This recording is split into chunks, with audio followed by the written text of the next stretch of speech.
Assalamualaikum warahmatullahi wabarakatuh. Selamat pagi. Masih dalam seri playlist Data Scientist. Nah, kali ini kita akan membahas tentang life cycle di data science. Kita sudah sampai di step yang kedua, yaitu data understanding. Di data understanding, saya bagi menjadi dua video. Nah, video yang pertama sudah minggu lalu terkait dengan data-data yang sudah tersedia baik dari eksternal maupun internal. Bagaimana cara menariknya, kemudian bagaimana mengkolaborasikan dan yang lainnya. Bagi teman-teman yang belum melihat data understanding bagian satu, bisa klik link yang ada di atas. Nah, hari ini kita ada di data understanding bagian kedua. Di data understanding yang kedua, kita akan berkutat pada bagaimana jika data itu tidak tersedia, apa langkah selanjutnya. Nah, ada banyak langkah teman-teman cara pengumpulan data. Nah, di sini saya paparkan ada 8. 5 yang pertama adalah teman-teman bisa melakukan wawancara misalnya.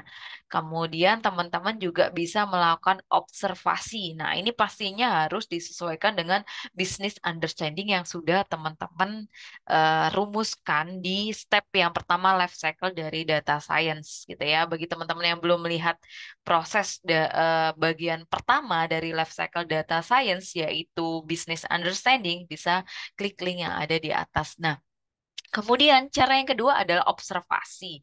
Cara yang ketiga teman-teman bisa juga melalui kuesioner gitu ya. Kuesioner bisa dikirim email, bisa melalui Google Form atau beberapa fasilitas yang lainnya. Nah, berikutnya adalah bisa melalui studi dokumen yang sudah tercatat dan sudah ada seperti itu.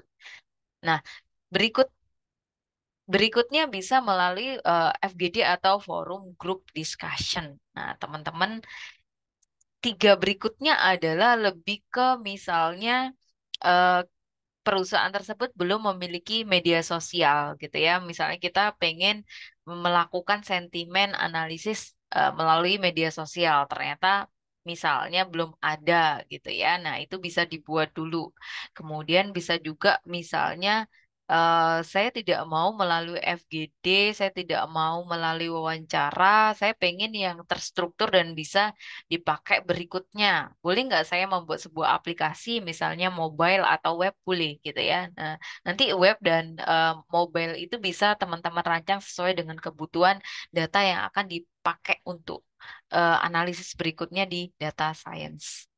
Kemudian, nah, teman-teman sebelum mengambil sebuah, misalnya kita melakukan wawancara, kemudian kita melakukan FGD atau kuesioner, kita pasti akan dihadapkan siapa yang akan kita wawancara, siapa yang akan kita jadikan responden dalam kuesioner. Nah, kita harus belajar sedikit terkait dengan statistik ya. Jadi itu sangat penting di statistik dibahas terkait populasi dan sampel gitu ya. Kenapa hal ini penting? Sekali lagi bahwa ini adalah sebuah proses yang cukup panjang gitu ya. Nah, proses ketika logik kita awal-awal itu tidak bagus, nah kita bisa bayangkan outputnya seperti apa. Jadi ketika kita menganalisis suatu fenomena, tapi sampling kita nggak tepat gitu ya, nah hasilnya pasti akan dipertanyakan atau bisa jadi bias. Nah, di statistik ketika kita ingin mengambil sebuah sampel gitu ya, kita mengenal tentang populasi dan sampel. Populasi sendiri adalah koleksi dari semua item yang menjadi perhatian gitu ya, atau jumlah keseluruhan individu yang ingin diteliti, teman-teman. Jadi ini ada gambarnya populasi besar gitu ya, pasti populasi cukup besar. Sampel itu adalah beberapa gitu ya, porsi yang diambil dari populasi. Nah, misalnya sebuah studi kasus, kita mau menganalisis tentang mahasiswa Universitas XYZ terkait ketertarikan melakukan job search sambil kuliah gitu ya. Siapa populasinya? Oh, populasinya adalah seluruh mahasiswa yang berada dalam kampus XYZ, Bu, misalnya. Nah, oke. Apakah kita bisa membayangkan bahwa eh, beberapa mahasiswa XYZ itu kuliah di luar negeri, misalnya double degree. Beberapa mahasiswa di Universitas XYZ itu melakukan kuliah secara daring, kan ada ya beberapa misalnya. Nah, itu mana? Apakah selalu yang berada dalam Universitas XYZ di dalam kelas misalnya gitu ya? di dalam kelas, di kantin, di perpustakaan, atau di taman dari kampus. Nah, yang mana populasinya gitu ya? Nah, populasi sekali lagi adalah keseluruhan yang diamatin. Jadi, ya termasuk yang pokoknya mahasiswa Universitas XYZ, baik dia mungkin yang berada dalam kampus maupun mungkin tidak berada dalam kampus, tetapi dia mahasiswa gitu ya. Nah, amannya adalah teman-teman bisa melakukan atau meminta data dari kampus. Siapa sih orang-orang yang eh, memang mahasiswa dari Universitas XYZ? Karena ketika teman-teman melakukan sampel gitu ya, ada populasi secara besar, kemudian teman-teman melakukan sampel katakanlah di kantin, jangan lupa tidak semua pengunjung kantin itu mungkin dalam tanda kutip adalah mahasiswa Universitas XYZ. Nah, tidak juga semua yang ada di perpustakaan itu adalah mahasiswa dari kampus tersebut. Karena sekarang sudah sangat umum ya. Jadi beberapa kampus itu pengunjung dari luar boleh gitu ya. Ada kartu khusus gitu ya. Saya juga pernah tahu seperti itu. Nah, jadi benar-benar harus diperhatikan ketika teman-teman merumuskan sebuah populasi atau sampel, teman-teman. Nah, kemudian berikutnya adalah sampel gitu ya. Nah, ketika teman-teman tadi populasi yang besar gitu ya, jadi amannya yaitu tadi teman-teman tanya di bagian kampus dan cara kedua misalnya kalau tidak harus tanya ke bagian kampus ya ketika misalnya teman-teman melakukan sebuah wawancara ya ada ID card mahasiswa enggak? Nah, itu untuk istilahnya mempertegas bahwa dia memang mahasiswa. Nah, selanjutnya kita bahas tentang sampel. Sampel adalah small group dari populasi atau bagian kecil dari populasi. Nah, syarat dari sebuah sampel adalah random dan representatif dari populasinya, gitu ya. Jadi tidak asal. Misalnya kita mengambil hanya di perpustakaan, ini memang representatif ya mahasiswa, tetapi dia tidak random seperti itu. Kecuali kalau misalnya kita mau melakukan survei yang benar-benar khusus gitu ya untuk pengunjung perpus ya udah ambilnya di perpustakaan misalnya seperti itu. Nah, berarti tergantung dengan studi kasus yang kita ini kan ya, teman-teman. Kemudian selanjutnya, bagaimana cara mengambil sampel? Jadi ada dua cara besar gitu ya. Yang pertama adalah probability sampling, yang kedua adalah non-probability sampling. Jadi kalau probability sampling itu kebanyakan dipakai di penelitian yang quantitative research. Jadi quantitative research itu adalah penelitian yang menguji hipotesis. Biasanya itu digambarkan dalam bentuk angka-angka gitu ya, analisis statistik dan matematika. Nah, kalau yang non-probability sampling itu adalah penelitian yang merumuskan. Kalau tadi menguji ya, ini merumuskan hipotesis biasanya dalam bentuk kalimat ringkasan, kemudian interpretasi ataupun sebuah pengkategorian. Seperti itu. Nah, detail dari probability sampling sendiri itu apa? Jadi dia teknik untuk memberikan peluang pada semua anggota populasi untuk dipilih menjadi anggota sampel. Tetapi kalau yang non-probability, dia pengambilan sampelnya itu berdasarkan sebuah judgment gitu ya, tidak dipilih secara acak. Jadi ada kriteria tertentu. Kemudian ada misalnya status tertentu, jumlah tertentu misalnya atau hal-hal tertentu yang dipertimbangkan. Contoh misalnya studi kasus terkait perpustakaan. Ya, kalau random acak memakai probability sampling juga sebenarnya kurang tepat ya karena mungkin dia tidak pernah mengunjungi perpustakaan gitu ya. Jadi mungkin pertanyaan-pertanyaan yang dia jawab bisa jadi eh, bias gitu ya karena ngawur bisa jadi seperti itu. Kemudian bisa jadi penelitian itu gabungan antara kualitatif dan kuantitatif. Jadi itu bisa jadi bagaimana setelah melakukan merumuskan gitu ya kualitatif, kemudian baru menguji ke sampel yang lebih besar menggunakan metode kuantitatif. Itu bisa juga. Jadi tidak hanya yang terpisah. Nah, di probability sampling ini ada beberapa macam. Ini saya paparkan beberapa saja. Yang pertama adalah simple random sampling. Jadi ini mengambil sampel secara benar-benar random gitu ya, tanpa ada aturan tertentu secara acak. Kemudian contohnya misalnya adalah kepuasan pelanggan terhadap restoran ABC gitu ya. Pokoknya semua yang berkunjung, tidak peduli dia umurnya berapa, pekerjaannya apa, dia kaya atau tidak gitu ya. Kemudian yang kedua adalah stratified sampling. Ini adalah pengambilan sampel secara berjenjang. Jadi dalam sebuah Nah, dalam sebuah populasi itu akan dibagi menjadi beberapa kelompok. Masing-masing kelompok itu akan diambil sampel secara acak atau random gitu ya. Jadi berjenjang. Kemudian yang ketiga adalah cluster sampling. Ini berdasarkan sampling unit gitu. Contoh misalnya kita ingin mengetahui kesehatan di sebuah kota A. Nah, di kota A itu terdiri dari beberapa unit kecamatan gitu ya. Misalnya ada 9 kecamatan. Nah, kita akan mengambil sampling 3 kecamatan. Nah, masing-masing kecamatan itu yang kita ambil 3 itu akan diambil sampel secara acak. Kemudian ada multistage sampling dan masih banyak sekali.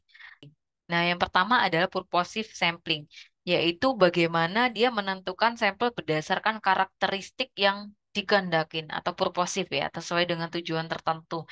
Kemudian yang kedua adalah kuota sampling. Jadi ini berdasarkan pertimbangan peneliti.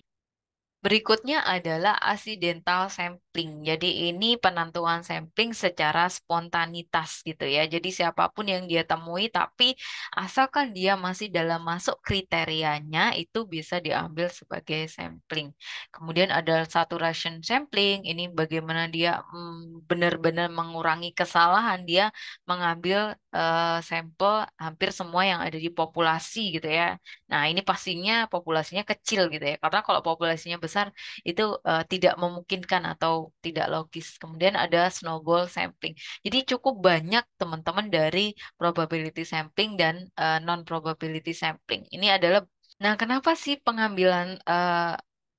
kenapa sih penentuan populasi dan sampel ini sangat penting, teman-teman? Sekali lagi bahwa supaya apa yang kita ingin teliti, apa yang ingin kita dapatkan gitu ya, kalau sampelnya aja udah bias gitu ya, tidak mewakili populasi ya bagaimana hasilnya. Kemudian bisa jadi kalau kita salah, berarti keterwakilan dari sampel itu yang ada di variasi populasi tidak terpenuhi. Bisa jadi nanti ada kesalahan statistik, kesalahan interpretasi dari hasil yang kita analisis. Ya sekali lagi bahwa proses itu berjenjang. Jadi kalau dalam prosesnya ini kita sudah salah, kita bisa bayangkan nanti outputnya seperti apa. Nah, berikutnya misalnya kita ingin mengambil sebuah data karena datanya tidak ada ya. Contoh misalnya menggunakan Google Form. Itu sebagai seorang data scientist juga harus benar-benar memperhatikan kita mau mengambil data-data apa, variabel apa, dan benar-benar mengurangi ambigu, ketidakkonsistenan jawaban. Karena ketika itu terjadi, nanti di step berikutnya yaitu data preparation yang ada data cleaning, kerjaan kita makin banyak gitu ya. Jadi ketika misalnya teman-teman ingin mengetahui data jenis kelamin gitu ya. Kita juga harus bisa membayangkan jangan respondennya suruh ngisi secara manual gitu ya teks. Nah, itu bisa jadi ketika jenis kelaminnya laki-laki ditulis pria, laki-laki atau misalnya eh, LK gitu ya. Nah, itu ketika dianalisis di data science itu adalah sesuatu yang berbeda. Nah, kita bersihinnya itu cukup rumit nanti. Jadi mungkin bisa pakai radio button yang kita sudah tentukan seperti di bagian kiri ini ya. Jadi laki-laki, jadi kemudian perempuan dan mereka pasti memilih antara keduanya itu, misalnya seperti itu.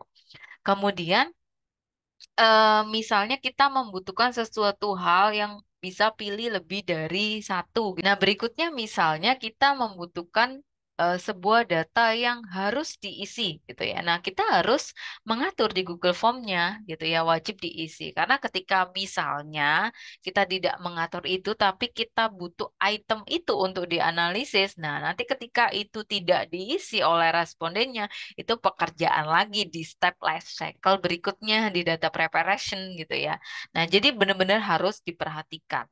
Kemudian misalnya kita butuh lebih dari satu pilihan yang sama gitu ya, misalnya memakai checkbox gitu ya yang bisa pilih lebih dari satu. Itu dari sampai di situ harus benar-benar diperhatikan. Supaya apa? Supaya kerjaan kita selanjutnya tidak berat gitu ya. Jadi sekali lagi ketika data itu tidak tersedia, teman-teman bisa persiapkan pengambilan data. Jadi sebelum pengambilan data ya perhatikan banyak hal gitu ya. Misalnya wawancara ya, apa yang akan diwawancarakan sesuai dengan business understanding kita. Perhatikan juga cara ngambil sampelnya sampelnya gitu. Sampelnya mewakili nggak yang apa yang akan kita analisis sampai teman-teman menentukan cara pengumpulan datanya. Misalkan melalui Google Form. Nah, item-item di Google Form-nya itu juga harus diperhatikan dengan baik, teman-teman. Nah, karena pada akhirnya kita sekali lagi ini di video data understanding yang pertama juga sudah dijelaskan kita butuh dataset gitu ya, beberapa dataset yang akan kita pakai untuk analisis. Jadi sekali lagi di dataset itu misalnya ketika kita mau menganalisis klasifikasi gitu ya, itu ada syaratnya datasetnya seperti apa. Kalau kita mau clustering ya datasetnya seperti apa. Itu juga harus benar-benar diperhatikan dan sudah dibahas di video sebelumnya. Ini recap lagi ya. Jadi kalau misalnya teman-teman ingin analisis data, estimasi, forecasting, klasifikasi ya, jenis atributnya harus diperhatikan. Oh, kalau misalnya saya mau klasifikasi, atributnya harus numerik sama nominal, ya itu wajib gitu ya. Karena ini sekali lagi bahwa kesalahan teman-teman mahasiswa ya.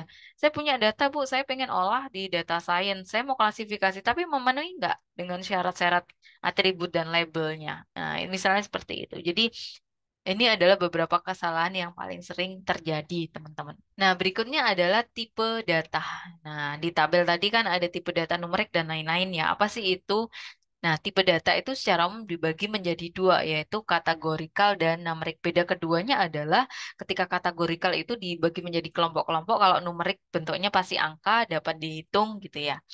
Nah, kategorikal yang pertama adalah nominal. Itu bentuknya kita memberikan sebuah nama atau label tertentu pada variabel gitu ya. Bentuknya bukan numerik pastinya. Contoh misalnya jenis kelamin, kemudian golongan darah, kemudian agama, kemudian jenis pekerjaan, misalnya dokter, guru, insinyur, pegawai itu kan kelompok gitu ya. Kemudian kalau ordinal ini dia kategori yang diurutkan. Contoh misalnya tingkat pendidikan SD, SMP, SMA gitu ya. Contoh misalnya juara pertama, kedua, ketiga, dan seterusnya. Misalnya skala kepuasan dia puas, sangat puas, netral, dan yang lainnya. Nah, numerik itu dibagi menjadi dua. Yang pertama adalah discrete. Discrete itu adalah data yang memiliki nilai-nilai tertentu. Misalnya adalah kalian menghitung jumlah bola ada satu, dua, tiga, empat, lima, dan seterusnya. Nah, kalau data kontinu itu lebih ke data pecahan berkelanjutan gitu ya. Bisa jadi panjang meja itu misalnya 120, 120,5, 120,8 misalnya dan seterusnya. Kenapa tipe data ini penting teman-teman? Kalau teman-teman misalnya ngolah data sains pakai RapidMiner gitu ya, ketika datanya itu dimasukkan, biasanya sih dideteksi secara otomatis, tapi teman-teman harus tetap ngecek gitu ya, data ini termasuk apa, nominal, poli, atau mungkin atau kategori yang lain misalnya, karena nanti supaya tidak ada error. Nah, terima kasih itu saja yang bisa saya sampaikan. Terima kasih, semoga bermanfaat.